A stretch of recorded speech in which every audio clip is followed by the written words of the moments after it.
Happening now, a hearing over the future of congestion pricing. The MTA has filed a preliminary injunction as the agency fights efforts by the Trump administration to end the controversial tolling plan. Elijah Westbrook covers transportation for us and is live from outside the federal courthouse in Lower Manhattan with the very latest. Elijah. That's right. Good afternoon to you, Cindy. I can tell you it has been quite the day so far here in Lower Manhattan. Moments ago, I just stepped outside of the federal courthouse, of course, to do this live shot here. And that preliminary injunction hearing is still taking place. We have heard from both sides of the aisle when it comes to this matter. I believe as of this live shot, the MTA is responding to the federal government's claim. But let's go ahead and catch you up to speed. And here's what we know so far.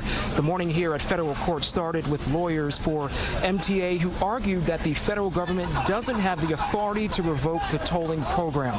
They also argue that they're not collecting money from the feds for the program, and that is one of the reasons to keep it in place. They spent about 45 minutes before the federal government presented its side, and they're claiming that the MTA has disobeyed numerous deadlines, some of which have been extended. And they also argued that it puts a disproportionate burden on low to medium income drivers who need to access the central business district.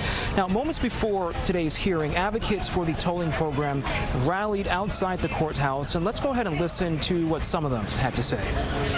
6 out of 10 New Yorkers in the congestion zone support it. There's been a 10% surge in popularity statewide in the latest Siena poll. The notion of revoking approval for a federal initiative of this magnitude after it has been granted is nearly without precedent. I firmly believe that there is no legal basis for Trump to unilaterally halt this program. Now, I should mention that the judge did ask the federal government if it would hold off on imposing consequences until he makes a ruling in this case, which could take several months. As of now, tomorrow could be the first day the federal government could pull funds from future city projects, but DOT lawyers suggested that there could be a grace period.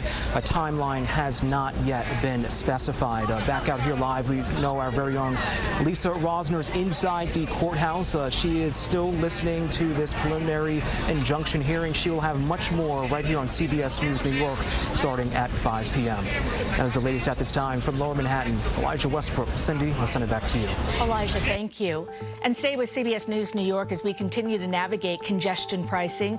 We've done previous reporting on the many changes. And for a look at that, go to our website, cbsnewyork.com.